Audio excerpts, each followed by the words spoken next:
Terracotta army, চীনের মাটির সেনাদল। আজ আমি কথা বলবো চীনের ঐতিহ্যময় যোদ্ধাদের নিয়ে। আবিষ্কার, সত্যি এটা অনেক বড় আবিষ্কার। 1974 সালে শানসি প্রদেশের শিয়ান শহরের কাছে কয়েকজন কৃষক কূপ খুঁড়তে গিয়ে হঠাৎ কিছু ভাঙা মাটির মূর্তি আবিষ্কার করেন। পরে প্রত্নতত্ত্ববিদরা খনন শুরু করলে বেরিয়ে আসে এক বিশাল সেনাদল, যা এখন বিশ্বখ্যাত টেরাকোটা আর্মি নামে পরিচিত। টেরাকোটা আর্মি তৈরি হয়েছিল চীনের প্রথম সম্রাট কিন শি হুজাং খেনশাই হুয়েং এর সমাধির অংশ হিসেবে। সম্রাট বিশ্বাস করতেন মৃত্যুর পরেও তিনি যেন তার সাম্রাজ্য রক্ষা করতে পারেন, তাই বাস্তব সৈন্যদের বদলে তাকে রক্ষার জন্য তৈরি করা হয়েছিল মাটির সৈন্য ও ঘোড়া। বৈশিষ্ট্য, সংখ্যা ও বৈচিত্র্য: প্রায় 8000 সৈনিকের মূর্তি, 130টি যুদ্ধরথ এবং 670টি ঘোড়া আবিষ্কৃত হয়েছে। প্রতিটি মূর্তি মানুষের মতো আকারের এবং বাস্তব উচ্চতার কাছাকাছি। অলৌকিক কারুকাজ: প্রতিটি সৈনিকের মুখমণ্ডল আলাদা, যেন তারা সত্যিকার মানুষ। কারো মুখে দাড়ি, কারো চুলের বিনুনি, কারো আবার বর্মের ধরন ভিন্ন।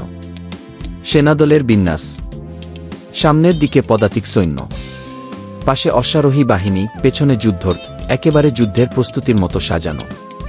প্রত্নতাত্ত্বিক গুরুত্ব: এটি মানব ইতিহাসের অন্যতম বড় প্রত্নতাত্ত্বিক আবিষ্কার।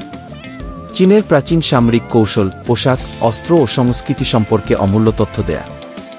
1987 সালে ইউনেস্কো এটিকে বিশ্ব ঐতিহ্যবাহী স্থান ওয়ার্ল্ড হেরিটেজ সাইট হিসেবে ঘোষণা করে। বর্তমান অবস্থা: আজ টেরাকোটা আর্মি জাদুঘর হিসেবে গড়ে উঠেছে। সারা পৃথিবী থেকে লাখ লাখ মানুষ চীন ভ্রমণ করে এই বিস্ময়কর সেনাদল দেখার জন্য।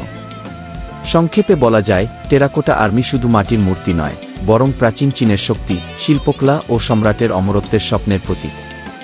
টেরাকোটা আর্মি কালানুক্রমিক ইতিহাস: খ্রিস্টপূর্ব 246, বয়স মাত্র 13।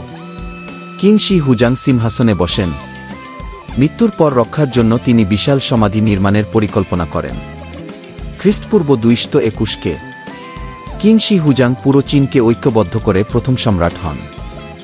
সমাধি ও টেরাকোটা আর্মির নির্মাণ কাজ দ্রুততর হয়। খ্রিস্টপূর্ব 210 সম্রাট কিং শি হুজাং মারা যান। তাকে তার বিশাল ভূগর্ভস্থ সমাধিতে সমাহিত করা হয়, যেখানে টেরাকোটা আর্মি সাজানো ছিল তার সুরক্ষার জন্য। খ্রিস্টাব্দ 2 শতক যুদ্ধ ও লুটপাটের কারণে সমাধির কিছু অংশ ধ্বংস হয়, তবে অধিকাংশ সেনাদল মাটির নিচে অক্ষত থেকে যায়। 1974 শানসি প্রদেশের কয়েকজন কৃষক কূপ খুঁড়তে গিয়ে দুর্ঘটনাবশত প্রথম টেরাকোটা সৈনিক আবিষ্কার করেন। এরপর শুরু হয় ব্যাপক প্রত্নতাত্ত্বিক খনন। 1987 ইউনেস্কো টেরাকোটা আর্মি ও কিং শি হুজাংয়ের সমাধিকে বিশ্ব ঐতিহ্যবাহী স্থান ওয়ার্ল্ড হেরিটেজ সাইট ঘোষণা করে। বর্তমান সময় টেরাকোটা আর্মি বিশ্বের অন্যতম সেরা প্রত্নতাত্ত্বিক বিষয়।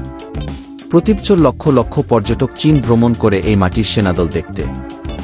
সংক্ষেপে, 2200 বছরেরও বেশি সময় ধরে মাটির নিচে চাপা পড়ে থাকা এই সেনাদল আজ আমাদের সামনে দাঁড়িয়ে আছে প্রাচীন চীনের শক্তি, শিল্পকলা ও ইতিহাসের সাক্ষী হয়ে।